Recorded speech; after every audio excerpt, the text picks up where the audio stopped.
In this video, we're going to talk about how to avoid plagiarism, which is one of the most important things we need to learn in this class.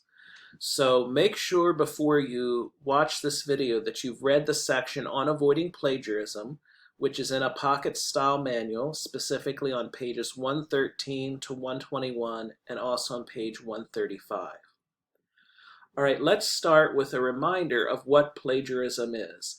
Plagiarism is when you're using the words or the ideas of someone else in your own writing without giving proper credit. So you're in effect taking their words or their ideas and presenting it in a way that makes it look like it's your own words or your own ideas when it's not.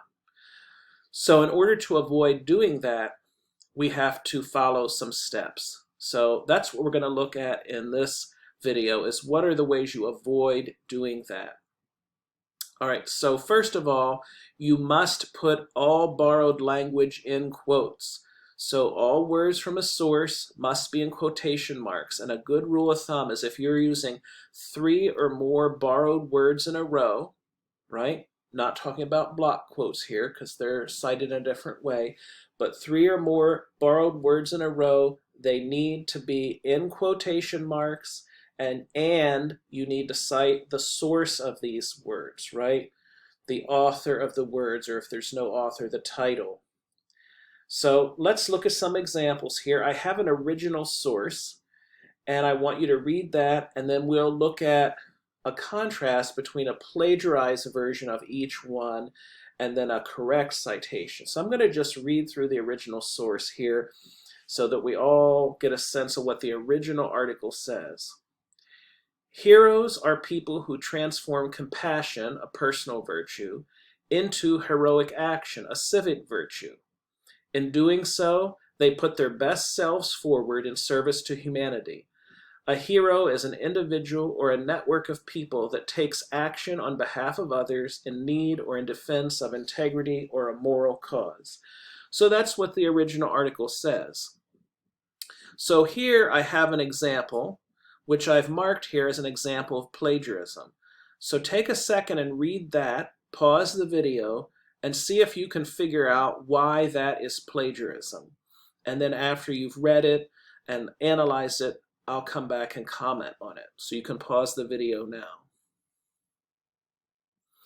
Okay, the reason this is plagiarism is because they're using a lot of the exact same language. They have a little different beginning. They say the definition of hero is, but then they are basically using the same wording throughout this section, right?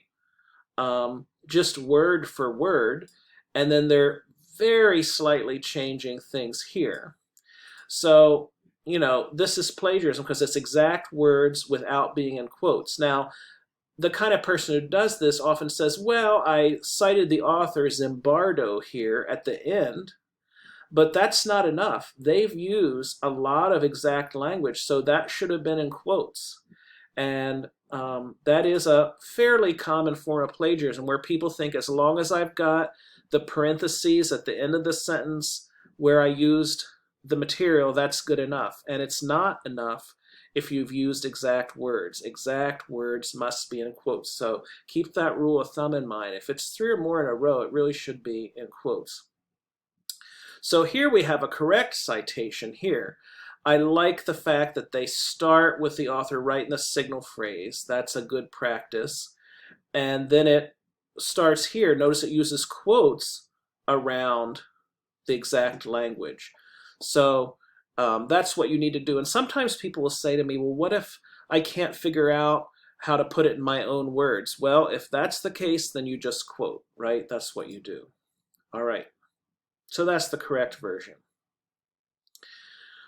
So what do we do if we are trying to put something in our own words? And that is something that we often want to do. We don't want to quote a big long quote. We might want to just paraphrase something so we can kind of put it in our own context, our own point of view, or summarize it if we want to condense it. So if we're trying to do that, we've got to put it into our own words. So if you're trying to put something into your own words, you need to use not only different words than the original source, but also a different sentence structure, right? Because what a lot of people do is they'll just use synonyms, or they'll just change a plural into a singular or vice versa, or leave out or insert a little word. That is not enough to put something in your own words. To put it in your own words, it needs to be different words and a different sentence structure. So let's look at this example. There's the same original source that we looked at. And so I want you to look at why I would say this is plagiarism.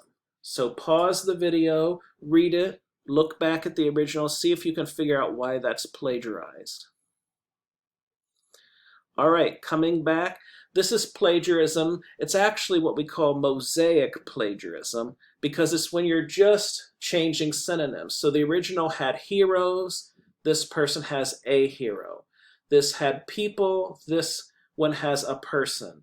This has transform, this has convert. You see what's going on here, right? It's just dropping in a few synonyms for some words and changing things from plural to singular, but the sentence structure is entirely the same. A lot of the other words are still the same. So this is still plagiarized because it's not changed enough for it to be considered the writer's own words. It's still just a very slightly changed version of the original. So the way to handle it correctly is like this. When you start right away with the author, truly put it into different words, and those sections that you can't put into your own words, you just put a little quote in, right? You know, you can do that, like this, especially this one here. And again, people will often say, well, I just couldn't figure out how to put it in my own words, and there's always the same answer with that.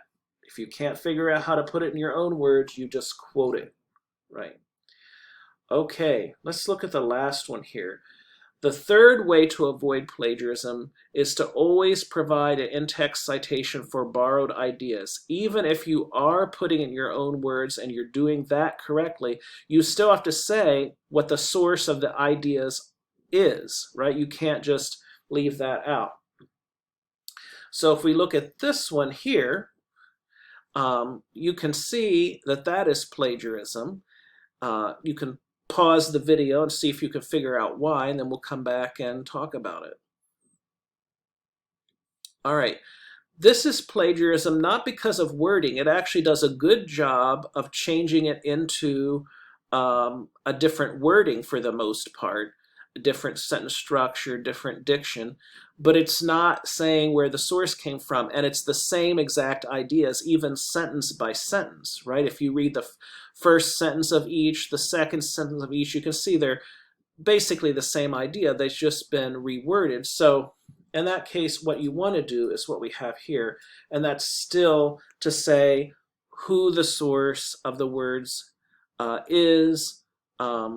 They're even using a little bit of quote there just for some of the exact phrases. So that's what you want to do to avoid plagiarism. So the bottom line is, if you are using someone else's words or their ideas, you need to provide an in-text citation that says where the source, where those ideas or words came from. And if you're using exact words, they need to be in quotes. And I said at the beginning of the video, this is one of the most important things I'm teaching, because everything else we talk about here, if you don't do it well, the worst thing that's going to happen is you might get a bad grade.